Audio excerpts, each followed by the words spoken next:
Imagine yourself standing at the edge of a vast desert, where the air is dry and tinged with the faint sweetness of sage carried on the wind. The sun is lowering, casting the sandstone mountains in shades of copper, rose, and deepening gold.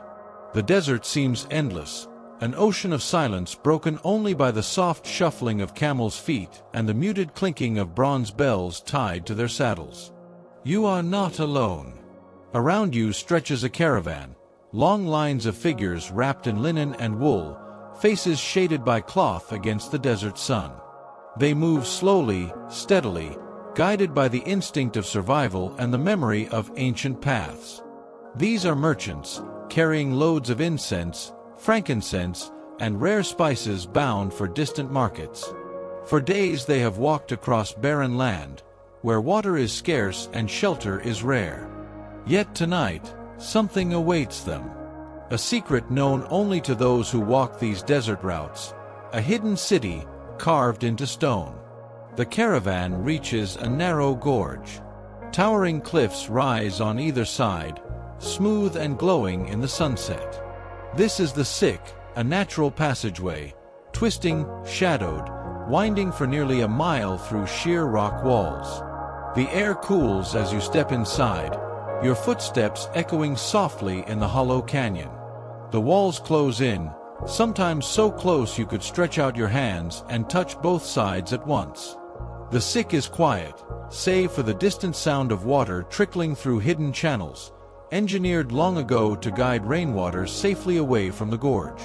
Every curve of the passage feels like a secret, and anticipation grows with each turn. Then, suddenly, the gorge opens. Light spills through the narrow gap. Before you towers a vision that almost defies belief. Carved directly into the rose-red stone is a facade taller than any temple you have seen before. Two great columns rise, crowned with intricate carvings of figures, scrolls, and urns. Above, a central dome-like structure gleams in the fading sunlight. This is Al-Khazna, the treasury, Petra's most famous monument. Imagine how it must have felt for those weary travelers, arriving after weeks in the desert, to find not just shelter, but a city unlike any other. A city hidden, yet alive with trade, culture, and wealth. This is Petra, the rose-red city, the desert capital of the Nabataeans. A city of stone and sand, of echoes and silence, of myth and memory. And our story tonight begins here, in the moment of awe that countless travelers have felt when the desert walls part, and Petra reveals herself. For Petra was not always silent. Once, its streets rang with voices in many languages. Once, it was filled with music, incense smoke, and the laughter of children running beneath carved facades. But time, like the desert wind, has worn away much of its life. What remains is memory, etched in stone, waiting to be rediscovered. In this journey, we will walk slowly through Petra's history. From its mysterious beginnings, through its height as a trading empire, to its quiet decline and eventual rediscovery. We will hear the stories of its people, its gods, and its stones. And so, as night settles over the desert and the stars begin to shine above the sandstone cliffs, we begin our long passage into the history of Petra, the lost city of the desert traders and stone temples. The silence of Petra's cliffs hides a question that has lingered for centuries. Who were the Nabataeans? Their name drifts through history like a whisper, for they left behind no grand written histories of themselves. Unlike the Egyptians who carved hieroglyphs into stone, or the Greeks who filled scrolls with philosophy, the Nabataeans spoke in actions more than words. Their legacy lies in the cities they built, the water they captured, and the trade they mastered. To know them, we must walk into their world slowly, piece by piece. The Nabataeans were originally nomads. They were desert wanderers, people who lived not in stone houses but in tents, moving with the seasons, following water and pasture for their herds. They roamed the harsh lands of northern Arabia and the southern Levant, a region where survival depended on two things: knowing where water lay hidden and knowing how to defend it. The earliest references to them appear in the writings of outsiders, Greeks and Romans who stumbled upon these elusive traders. In the 4th century BCE, they are mentioned as fierce desert people who resisted conquest and thrived where others withered. To the Greeks, they seemed almost ghost-like. They appeared suddenly, vanished into the sands, and lived in a land without rivers. Yet these wanderers possessed a secret knowledge, a mastery of water. They understood the desert not as a barren void, but as a living map of hidden springs, seasonal rains, and underground reserves. They built cisterns, dug channels, and sealed their reservoirs with plaster so that not a drop would escape into the thirsty sand. When others struggled in the heat, the Nabataeans flourished. This skill turned the desert into their ally, and it gave them power. Where rival tribes and foreign armies faltered, the Nabataeans endured. But they were more than survivors. They were opportunists, visionaries who saw beyond the horizon of the dunes. The Nabataeans lived at the crossroads of great civilizations, Egypt to the west, Mesopotamia to the east, and the Mediterranean to the north. Between these worlds stretched the ancient trade routes, paths trodden by camels bearing incense, silk, spices, and gold. The Nabataeans, with their intimate knowledge of the desert, controlled these routes. They offered protection to caravans, supplied water and rest at hidden stations, and gradually turned from nomads into traders, then from traders into kings. Their wealth grew not from conquest, but from guidance, from acting as the indispensable middlemen of the desert. To travel safely, one needed the Nabataeans. To profit from trade, one needed Petra. Even as they rose to power, they retained their nomadic spirit. Archaeology reveals that for centuries, they lived both in stone houses and in tents pitched near the cliffs. Their kings built temples and tombs, yet many Nabataeans preferred the open sky, the soft sound of wind in goat-hair tents, and the flexibility to move when the desert called. There is mystery in this duality. They were both rooted and rootless, builders of cities yet children of the sand. This balance gave them resilience. Where other empires fell to sudden collapse, the Nabataeans adapted like the desert itself, shifting and reshaping with the winds of change. Their language, Nabataean Aramaic, appears on inscriptions carved into stone. In its elegant script we see a precursor to Arabic, a bridge between older Semitic tongues and the language that would later shape much of the Middle East. These inscriptions reveal fragments of prayers, dedications to gods, and names of those who lived here. But never a full history. They left us echoes, not chronicles. And so much about them remains uncertain. Were they an isolated tribe that grew into power, or a coalition of desert peoples bound by trade? Did they rise suddenly, or gradually over generations? The desert keeps its secrets well.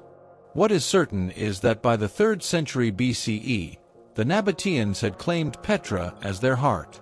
From a hidden caravan stop, it grew into their capital, protected by mountains, enriched by trade, and sustained by water that seemed to flow against all odds. Here, they shifted from tents to temples, from wandering paths to carved stone. The Nabataeans who once vanished into the sands began instead to leave their mark upon it. To understand Petra, we must understand this transformation. The desert wanderers became stone carvers, engineers, and kings. They turned survival into prosperity, and prosperity into art. As night deepens over the cliffs of Petra, imagine a time when the Nabataeans first gathered here. A circle of tents beneath the stars, camels resting nearby, fires glowing against the sandstone walls. Their leaders spoke of trade, of water, of carving a place that could stand forever. In that moment, a city was being dreamed into existence. Petra would rise from those dreams. And from here, we move forward, into the heart of the Nabataean Empire, where desert paths became golden roads of trade, and Petra became the jewel of the sands. Close your eyes and picture the desert not as emptiness, but as a web of invisible roads. Across Arabia, Egypt, Syria, and Mesopotamia stretched trails worn by centuries of footsteps and hoofprints. These were the arteries of ancient trade, pulsing with movement, wealth, and risk. Along them moved caravans that seemed endless, camels laden with goods, traders in flowing robes, guards armed with spears, and servants guiding the march through hostile lands. At the center of this web lay Petra. It was not by accident. The Nabataeans, with their keen awareness of geography, placed their capital at the perfect crossroads. From the south came incense and myrrh, prized resins from Arabia and Yemen, used in temples from Egypt to Rome. From the east came spices, silks, and gems from India and beyond, carried across Mesopotamia. From the west came goods from the Mediterranean, olive oil, wine, and finely crafted wares. From the north flowed grain, timber, and metals. Petra became the meeting point, a marketplace in stone, where merchants exchanged not only goods but stories, languages, and ideas. Imagine standing in Petra's market square at the height of its glory. The air thick with the mingled scents of frankincense smoke and roasted dates. Merchants calling out prices in a dozen tongues. Camels groaning under their loads as boys unload bundles wrapped in woven cloth. Gold coins clink in the hands of money changers. The distant sound of a flute drifts above the noise, while in the shadows of towering facades, scribes record deals on parchment. The Nabataeans did not simply allow this trade, they mastered it. They knew where to dig wells along the routes, building secret cisterns that only they could access. Caravans depended on their guidance, for without Nabataean maps and escorts, the desert could swallow men and beasts alike. Their power was subtle yet absolute. The Nabataeans rarely marched in armies to conquer lands, for they conquered in another way, by controlling the flow of wealth. If a kingdom or empire wanted incense for its temples, or spices for its markets, it needed the Nabataeans. This gave Petra influence that stretched far beyond its sandstone walls. In time, their merchants became diplomats. Nabataean kings struck agreements with neighboring powers, ensuring safe passage for their caravans. They maintained peace not through constant war, but through necessity. For if Petra's trade faltered, entire regions would feel the loss. Their wealth was legendary. Strabo, the Greek geographer, wrote of their banquets, of lavish feasts and drinking parties, and of kings who lived in splendor. Roman historians spoke with envy of the Nabataeans' riches, gained not through conquest but through shrewdness. And yet, Petra was more than a marketplace. It was a cultural melting pot. The goods brought here carried with them the spirit of distant lands. A jar of incense from Yemen carried the prayers of temples thousands of miles away. A bolt of silk from China shimmered with the artistry of far-off weavers. A glass vessel from the Mediterranean glowed with the knowledge of Roman craftsmen. All of it passed through Petra, leaving traces of the world in its walls. This blending of cultures is written into the very stones of the city. Greek columns stand beside Arabian motifs. Egyptian lotus flowers appear carved alongside Roman eagles. To walk in Petra was to walk in a place where east and west met, where the desert was not a barrier but a bridge. At night, when the markets quieted and the caravans rested, Petra must have been a wonder. Oil lamps flickering on carved facades, shadows dancing across walls that looked like fire turned to stone. Traders gathered to tell tales of their journeys, of storms on the Red Sea, of thieves lurking on lonely roads, of temples filled with smoke and song. In those moments, Petra was the world in miniature, alive with the hum of connection. The Nabataeans thrived on this flow. They taxed trade, but gently, so that merchants kept coming. They stored wealth in hidden treasuries, building their famous monuments not only as tombs, but as testaments to their prosperity. Petra's facades were advertisements in stone, proof to every traveler that here lived a people of refinement, wealth, and endurance. Yet wealth brings attention. As Petra grew, eyes from afar began to watch. To the north, the Seleucid Greeks once tried to dominate the incense trade. To the west, Rome, the eternal empire, cast its long shadow.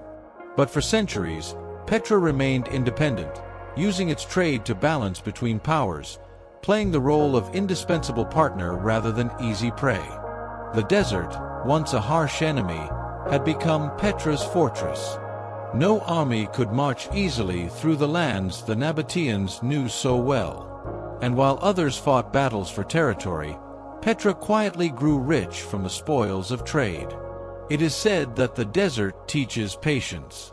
And the Nabataeans, patient and clever, built an empire not on war, but on waiting, guiding, and profiting. Their city rose from these sands as a place unlike any other, half caravan stop, half palace, half dream. As dawn rises over Petra's cliffs, the sound of caravan bells echoes once again. Another train of camels approaches, carrying new treasures, new tales, new connections. The city lives, the desert breathes, and Petra grows ever brighter, the rose-red jewel of the trade empire carved from stone. As the sun rises higher above the cliffs, its light falls across Petra's most famous gift to the world, its stone facades. Here lies the reason travelers have long called it the rose-red city, half as old as time. Stand before them in your mind's eye. The sheer sandstone cliffs, once barren walls of rock, have been transformed into an eternal gallery of architecture. Entire buildings seem to emerge from the living mountain, as though the stone itself had chosen to shape temples, tombs, and palaces. The treasury, Al-Khazna, greets visitors first. Rising nearly 40 meters high, its facade gleams like a vision. 2 levels of columns, pediments, and sculptures frame a central urn perched atop the roof. Legends tell that the urn once held the hidden treasures of a pharaoh, though in truth it is solid stone. For centuries, local tribes fired bullets at it, hoping to shatter it and release the gold inside. But the urn remains unbroken, guarding its secrets with silence. Yet the treasury is only the beginning. Follow the valley deeper, and the cliffs bloom with more carvings. There are the royal tombs, vast chambers fronted with soaring facades, each one a monument to kings and nobles of Petra. The urn tomb, with its broad terrace, the silk tomb, its stone glowing in bands of pink and purple, the Corinthian tomb, echoing Greek styles. Each one whispers of wealth, of families who wished their names to endure beyond death. Farther still lies Ad-Dair, the monastery, a giant among monuments. Its doorway alone towers taller than a man. Carved in the 1st century CE, it sits high in the cliffs, reached only by climbing hundreds of rock-cut steps. At sunset, its walls burn with orange light, a sight that leaves even the weary traveler breathless. Despite its name, it was likely a temple, later adapted for Christian use. Here, the blending of faiths and eras can be felt in the stone itself. And among these wonders is an amphitheater, carved not by laying stone upon stone, but by hollowing out the cliff itself. Its rows could seat thousands, a place where voices carried across the valley in performance, in ceremony, in communal gathering. Petra's architecture is not uniform, but a symphony of styles. From the Greeks came the graceful columns and triangular pediments. From the Egyptians, motifs of lotus and obelisks. From local Arabian traditions, niches carved for gods and the emphasis on monumental facades. Together, these influences formed something unique, not an imitation, but a fusion. Petra's walls are a dialogue between civilizations. And yet, as ornate as the facades are, behind them lie rooms often stark and simple. Many were tombs, places to house the dead rather than the living. The grandeur was meant for the world to see, while the interior remained plain, echoing with silence. This contrast, splendor outside, simplicity within, speaks to a Nabataean philosophy that the stone face to the world mattered as much as what lay behind it. The city itself was woven around these monuments. Streets paved with stone ran between markets and temples. Stairways climbed into the cliffs, where homes and smaller tombs dotted the rock.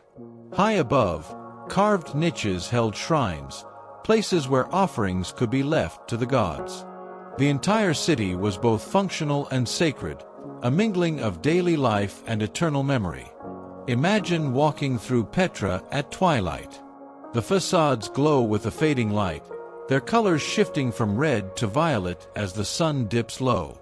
Torches and oil lamps flicker to life, their flames reflecting on polished stone. The sound of footsteps echoes softly, and somewhere in the distance, the faint notes of a lute carry through the air. The city breathes, half desert settlement, half otherworldly stage.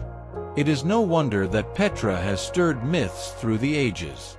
To some, it seemed the work of giants or jinn, beings of supernatural power. To others, it was a city built by Solomon's command, or even a place touched by pharaohs. The truth, however, is more remarkable. It was the work of human hands, guided by vision, determination, and the patience to carve eternity from rock. The Nabataeans left little writing, but their architecture speaks volumes. It tells us they were not merely desert traders, they were artists, engineers, and dreamers. They understood both beauty and function, blending them until the line between them vanished. And so Petra stands today, a city not built but revealed. Its monuments are not placed upon the land, but grown from it, as if the desert itself wished to show what could be born from stone. As we walk away from the facades, the question lingers: how did such a city thrive here, in a land so arid, so unforgiving? The answer lies not only in artistry, but in engineering, in the Nabataeans' greatest mastery, water. To understand Petra's greatness, we must first understand its impossibility. Here was a city carved into arid cliffs, nestled in a valley where rainfall was rare and rivers non-existent. The desert should have made life fragile, fleeting. And yet Petra thrived, not just surviving, but growing into a wealthy capital. The answer is water. The Nabataeans were masters of it. While others feared the desert's thirst, the Nabataeans bent it to their will.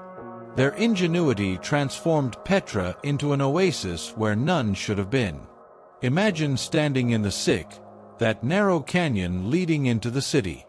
Along its walls, you would see channels cut into the rock, gently sloping, guiding every drop of rainwater down toward Petra.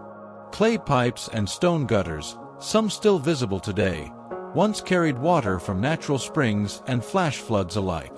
When storms swept over the desert, torrents of rain poured through the valleys, violent and destructive. Left uncontrolled, these floods would have swept through Petra and washed it away. But the Nabataeans, with their patient engineering, built dams and diversions. They captured the floods, slowed them, and guided them into reservoirs. What was once danger became wealth. High in the surrounding hills, they carved cisterns, hidden basins sealed with plaster, storing the rarest treasure of the desert. Some were so carefully designed that water remained fresh for months. These cisterns allowed caravans to pause, cities to grow, and armies to march. With such control, the Nabataeans made the desert bow to their needs. Petra itself shimmered with this abundance. Archaeologists have traced an intricate web of channels beneath the city streets, feeding fountains, gardens, and pools. Imagine the wonder of a weary traveler arriving from the dry sands, to find not only water to drink but water flowing in streams, water gathered in open pools, water enough for washing, cooking, and ritual. For the Nabataeans, water was more than survival. It was status, it was art. Carved basins adorned with steps invited ritual cleansing. Decorative fountains splashed in courtyards. In a land where water was more precious than gold, its display was both practical and symbolic. And this mastery of water was their truest protection. For Petra's location, though beautiful, was perilous. Surrounded by desert, it was vulnerable to siege. An enemy might cut off food supplies, but not water, not when the Nabataeans had hidden it in secret cisterns known only to them. Their city could endure long after attackers had withered in the sun. Travelers wrote of this abundance with awe. To them, Petra was a paradox, a city in the middle of nothingness, yet alive with water. Some called it miraculous. Others accused the Nabataeans of sorcery, for how else could a desert people hold such wealth of life? But it was no sorcery, only patience and precision. Every channel angled just so. Every dam placed with purpose. Every cistern carved with foresight. The Nabataeans thought in centuries, not seasons. They built not for the next caravan, but for generations to come. As the city grew rich from trade, water made its growth possible. More people, more animals, more gardens. All of it depended on those hidden veins of liquid life. Without them, Petra would have been no more than a temporary stop, a fleeting camp among cliffs. With them, it became eternal stone. At dusk, when shadows stretch across the cliffs, imagine walking through Petra and hearing water trickle softly through channels. The sound, so gentle, would carry immense meaning, the heartbeat of a city against the silence of the desert. A song of endurance, of wisdom, of life drawn from rock. This was the foundation upon which the Nabataeans built everything else. Their markets, their temples, their tombs, all rested on the invisible network of water that sustained them. And with water secured, they turned to the fullness of living. To family, to ritual, to beauty. For what good is abundance if not shared in daily life? Thus we step now from Petra's hidden veins to its beating heart, the lives of its people. Once the caravans had been welcomed, the goods exchanged, and the water secured, life in Petra unfolded with a steady hum. To walk its streets was to step into a mosaic of cultures, voices, and rhythms, each thread weaving into the life of the city. Imagine entering Petra's main street on a busy morning. The sky is pale blue above the cliffs, and the sandstone walls glow with their shifting colors of rose and ochre. The air is filled with motion.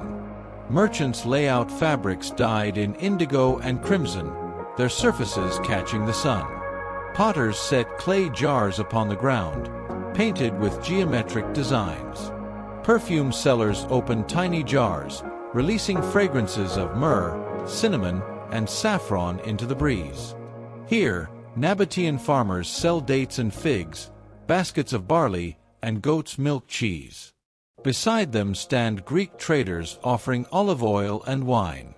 To one side, a Roman traveler inspects carved ivory brought from far across the seas. The marketplace is not only commerce, it is conversation. Stories ripple through the crowd, rumors of war in distant lands, tales of storms at sea, news of a new temple built in Jerusalem or a new emperor in Rome. Children weave through the throng, chasing each other with laughter that echoes against the cliffs. Women carry jars of water balanced gracefully upon their heads, their garments flowing in loose folds against the heat. Camels grunt as they kneel, their burdens of incense sacks carefully untied. In the distance, the metallic hammer of a blacksmith rings out, shaping tools and ornaments from imported bronze. The people of Petra lived at the junction of many worlds. Their language, Nabataean Aramaic, filled daily speech, but Greek inscriptions adorned temples, and Latin words were heard from foreign travelers. A Nabataean might pray in his own tongue, trade in Greek, and listen to Roman stories at dinner.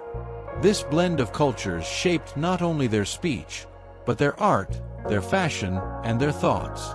In their homes, some carved into rock, others built with stone and timber, life followed a gentler rhythm. Families gathered in shaded courtyards, where vines curled around wooden posts. Meals were simple but nourishing: flatbreads baked on hot stones, stews of lentils and lamb, olives and dried fruits. Wine was poured into clay cups, sweetened with honey or flavored with herbs. Music often accompanied meals. The strumming of a lute, the beat of a hand drum, the soft whistle of a reed pipe.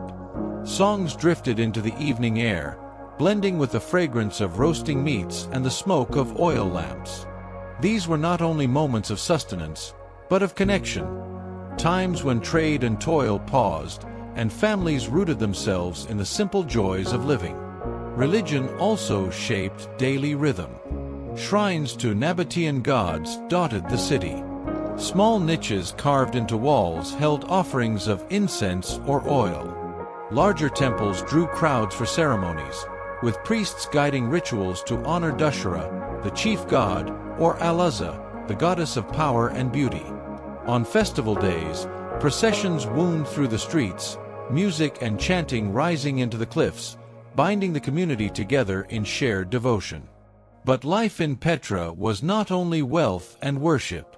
It was also labor, constant, enduring.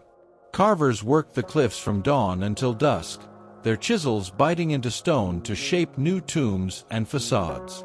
Water carriers hauled heavy jars from reservoirs to homes. Shepherds tended flocks in the rugged hills beyond the city. Every hand had its task, every task its place in the cycle of survival. And when night returned, Petra softened. The market stalls closed. Fires flickered in courtyards. The cliffs glowed faintly beneath the stars, their surfaces painted silver by the moon. The city grew quiet, save for the low murmur of voices, the distant bray of a camel, the whisper of wind through the sick. For a moment, Petra felt eternal, a city at peace with itself, safe within its valley, nourished by its hidden water and guarded by its stone walls. What is striking about daily life in Petra is its balance. Between nomad and settler, between desert and city, between local tradition and foreign influence. The Nabataeans did not abandon their roots as wanderers. Many still lived in tents, even within Petra's walls. Yet they also embraced stone and permanence. They were a people of both worlds, straddling movement and stillness, sand and stone. This balance gave them resilience, and it gave Petra its unique character. It was not like Rome, built upon conquest, nor like Egypt, rooted in the Nile's eternal flow. Petra was something else, a city of adaptation, of harmony with harshness, of beauty coaxed from adversity. As we leave the streets of Petra, the sounds of daily life fading into memory, we turn now toward the city's deeper spirit. Beyond trade, beyond labor, beyond daily meals and laughter, Petra's heart pulsed with belief. Its gods, its temples, and its sacred mysteries shaped not only how the Nabataeans lived, but how they understood the world around them. To truly know Petra, one must step into its silence and listen for the voices of its gods. For the Nabataeans were not only traders and engineers, they were a people of devotion, their faith etched into stone as surely as their facades. The chief among their deities was Dashera, Lord of the Mountain. His name, whispered in inscriptions, echoed through the valleys of Petra. Dashera was a god of protection and kingship, often represented not as a human figure but as a simple black stone, squared and upright. This was the Nabataean way, the divine expressed in form both mysterious and abstract, a reminder that the sacred was beyond human likeness. Beside him stood powerful goddesses. Alaza, the Mighty One, was a goddess of strength and beauty, worshipped across Arabia. Allat embodied fertility and life, while Manet was linked to fate and time. Together, these deities shaped the Nabataean cosmos, their temples and shrines woven into Petra's cliffs. Walk through the city, and you would see traces of their worship everywhere. Small niches cut into walls, holding incense burners or libation cups. Larger altars carved upon high places, where smoke from offerings could rise into the sky. and towering temples, where columns framed sacred courtyards, their steps worn smooth by generations of worshippers. One such place lies high above the city, the high place of sacrifice. Reached by climbing a winding staircase carved into stone, it overlooks the valley with sweeping views. Here, flat platforms were cut into the rock, with channels designed to carry away the blood of sacrificed animals. Imagine the scene: priests in white robes, chanting as incense curled into the air, the bleating of goats or sheep silenced in ritual, their life offered to the gods. The people gathered, watching, praying, trusting that the desert's harshness could be softened by divine favor. Yet Nabataean religion was not sealed away in isolation. Like their architecture, it absorbed influences from beyond. Greek deities mingled with their own. Zeus found echoes in Dushyra, Aphrodite blended with Aluzza. Egyptian gods, too, left their imprint. To walk in Petra was to walk through a sacred dialogue of cultures, where East and West met not in conflict but in harmony. Inside Petra's grandest monuments, religion lingered as mystery. The monastery, Ad Dare, with its colossal doorway, may have served as a temple to Dushyra. Its sheer size suggests not only devotion but awe, designed to humble any who entered. The treasury, though its exact purpose remains debated, has long been thought to hold spiritual significance. Its carvings of eagles, vines, and mythic figures speak of protection and transcendence. Even water, the lifeblood of the city, carried sacred meaning. Pools near temples may have been used for ritual purification. Springs were dedicated to deities, their flow seen as divine gift. To drink was to partake of blessing. Religion in Petra was not confined to grand occasions. It was woven into daily rhythm. A traveler might pause at a roadside shrine, leaving a handful of incense. A family might burn oil in a niche carved beside their doorway. In the quiet glow of lamplight, prayers rose into the desert night. What is striking is how inclusive this faith was. Rather than rejecting foreign gods, the Nabataeans welcomed them, folding them into their own pantheon. Their religion mirrored their trade, open, flexible, enriched by diversity. Just as Petra was a crossroads of goods, so too was it a crossroads of belief. But faith also carried mystery. Petra's symbols often remain enigmatic to us. The square pillars, the betels, sacred stones, carved into walls. The blending of abstract forms and human figures. The precise rituals of their temples are lost to time, leaving only silent altars and weathered carvings. We glimpse the outlines, but not the full story. Yet perhaps this is fitting. For Petra's gods were meant to be mysterious, vast as the desert sky, enduring as the stone cliffs. Their presence lingers in the silence of the ruins, in the niches that still hold offerings of light left by modern visitors. As the sun sets, imagine Petra glowing in sacred fire. Torches burn before the temples. Smoke rises into the night. Drums echo across the valley, their rhythm steady as a heartbeat. The people lift their eyes to the cliffs, where gods dwell unseen, yet always near. Here was Petra's soul, not only commerce and survival, but devotion. A city of stone and spirit, carved for gods as much as for men. But beyond the gods, another power loomed on the horizon. A power far greater than trade, greater than devotion. Rome, the eternal empire, had set its gaze upon Petra. And soon, the city of the Nabataeans would find itself transformed. The desert, for centuries, had been Petra's shield. Its cliffs and secret waters kept the Nabataeans independent, while their trade routes gave them wealth and influence. Yet no shield lasts forever. By the 1st century of our era, Rome, the empire that stretched from the Atlantic to the Euphrates, had turned its gaze eastward. At first, Petra thrived in Rome's shadow. The Nabataeans were clever diplomats. Their kings, adorned in robes of crimson and gold, struck treaties with Roman generals and governors. They offered gifts, aligned trade, and maintained peace. Petra's markets buzzed with Roman goods, amphorae filled with wine, bronze coins stamped with emperors' profiles, glassware from workshops near the Tiber. Rome wanted Petra's wealth, but Rome also valued its stability. For a time, an alliance endured.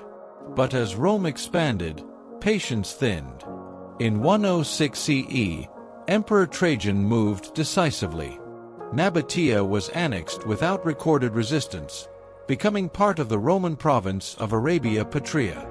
The exact details are hazy. No great battle is recorded, no tale of fire and ruin. Perhaps the Nabataean king, Rabble II, saw resistance as futile and allowed the transition to unfold peacefully. Petra, once the capital of an independent kingdom, now bowed beneath Rome's eagle. Yet Rome did not destroy Petra. Instead, it reshaped it.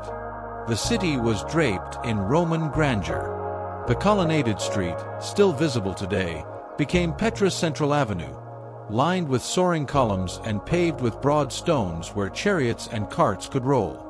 At its end rose a monumental gate, welcoming visitors with imperial style. Bathhouses, that signature of Roman leisure, were built to offer steaming pools and marble halls. An expanded theater carved into the cliffs grew to hold thousands, a place for Roman plays and speeches. Statues of emperors stood proudly, reminders of power that reached even into the desert. For a time, Petra glowed with new life. The Nabataean spirit merged with Roman order, creating a city that was both desert jewel and imperial outpost. Traders still came, temples still thrived, and Roman soldiers marched its streets in shining armor. But beneath this splendor, change was stirring. Rome, vast and unrelenting, had shifted the balance of trade. No longer did caravans dominate as they once had. The sea routes, safer and faster under Rome's control, began to eclipse the land routes that had sustained Petra's wealth. Goods that once traveled by camel through Petra now sailed across the Red Sea or Mediterranean, bypassing the city. The desert crossroads was becoming less essential. Slowly, like sand slipping through fingers, Petra's fortune began to fade. And yet the city did not fall into ruin overnight. It endured for centuries under Roman and later Byzantine rule. Its people adapted, farming the fertile valleys nearby, carving new homes, even building Christian churches as the empire turned to the new faith. But Petra was no longer the heartbeat of trade it once had been. Its monuments, once bold statements of wealth, became reminders of a past era. Earthquakes added to the decline.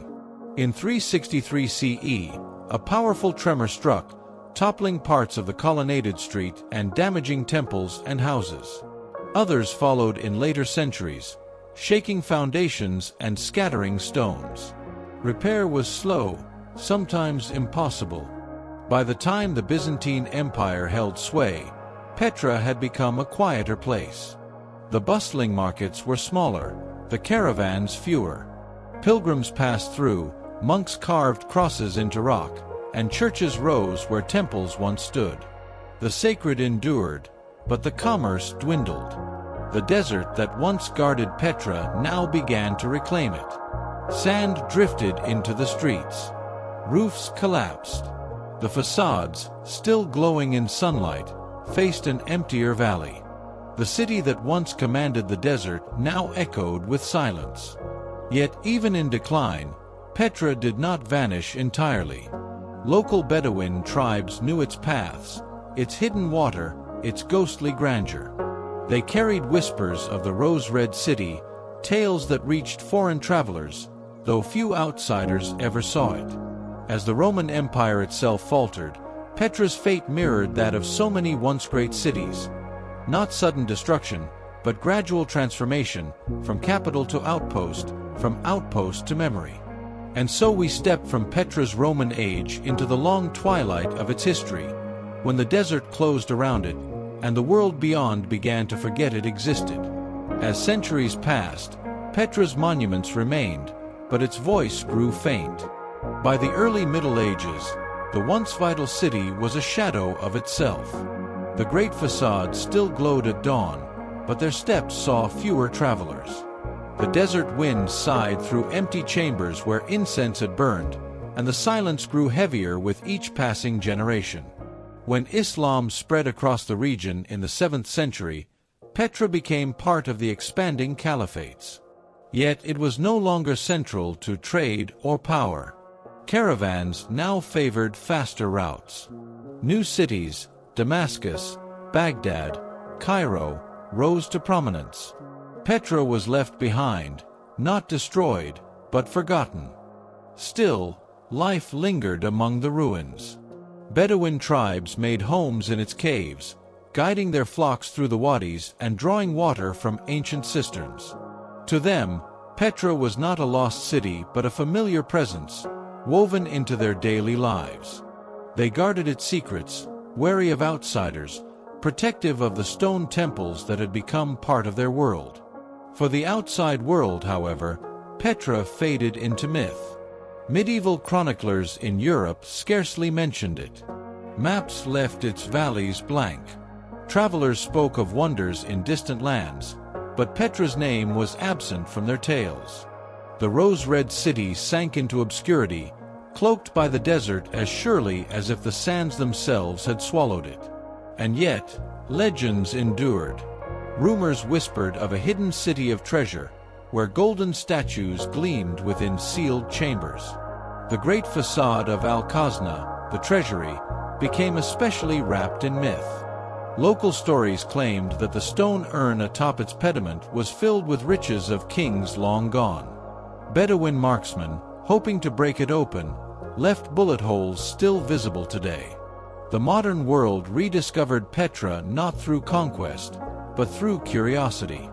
In 1812, a Swiss explorer named Johann Ludwig Burckhardt, disguised in Bedouin dress, made his way into the Forbidden Valley.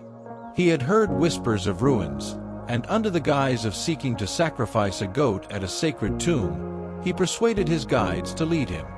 When Burckhardt first beheld the treasury, carved into the cliff and gleaming in the desert light, he must have felt a rush of awe.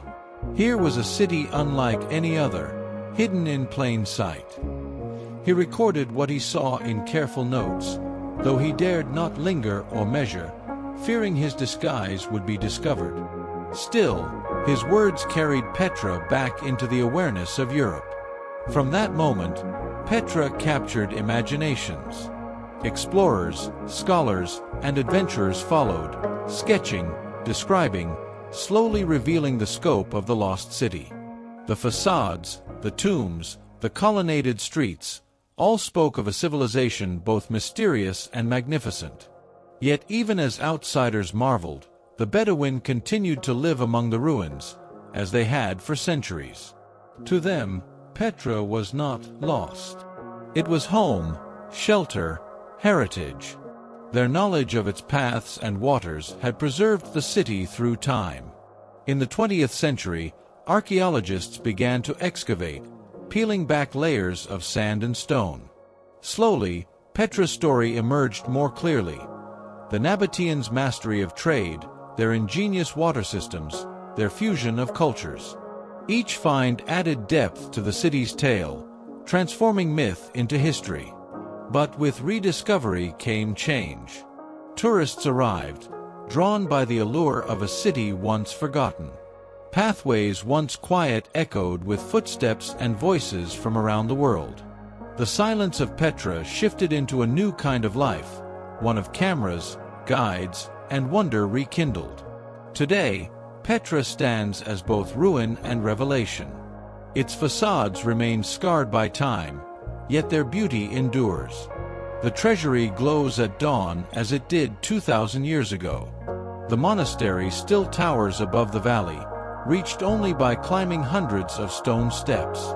The high place of sacrifice still waits in silence, open to the desert sky. The city, once lost, is now found. but its aura remains.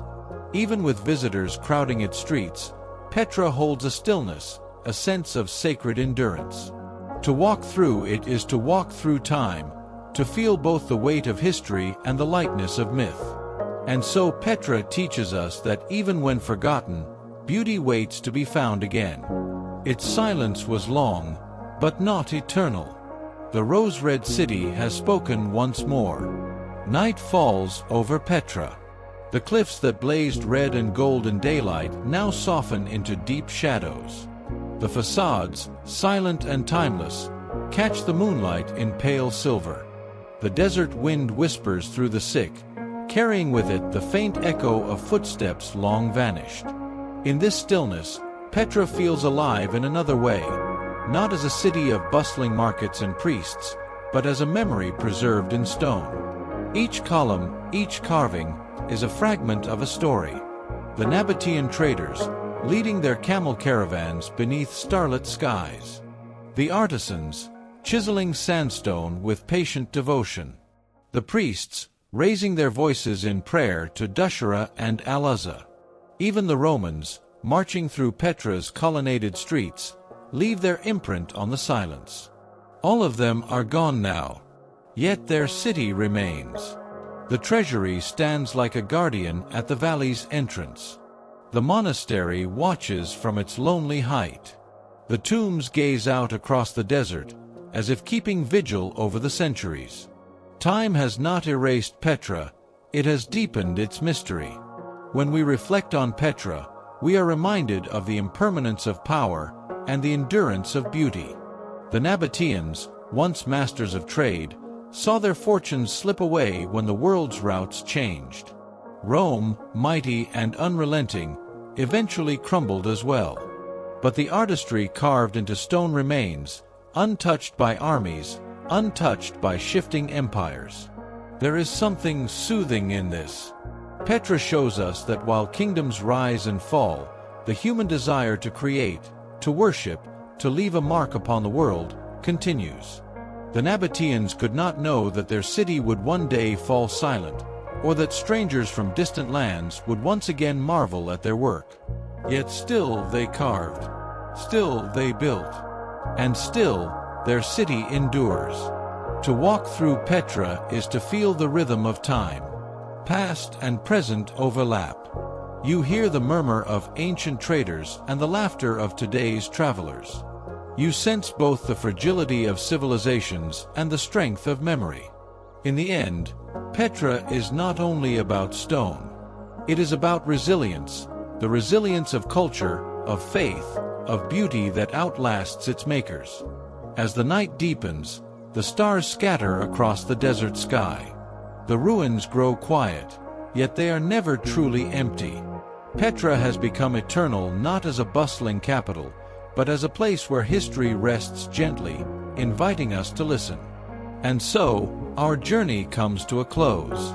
We have walked through Petra's gates, traced its sacred temples, followed its rise, and witnessed its decline. We have seen how it slipped into silence, only to be found again. And in its story, we find both wonder and calm. And so our story comes to a close. Thank you for listening to Calm History. Until our next journey, I wish you a calm and peaceful night.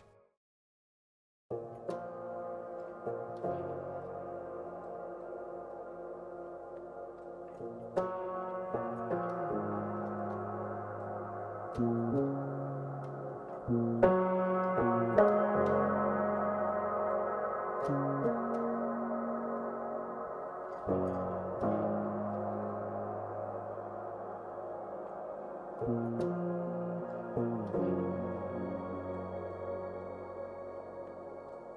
you.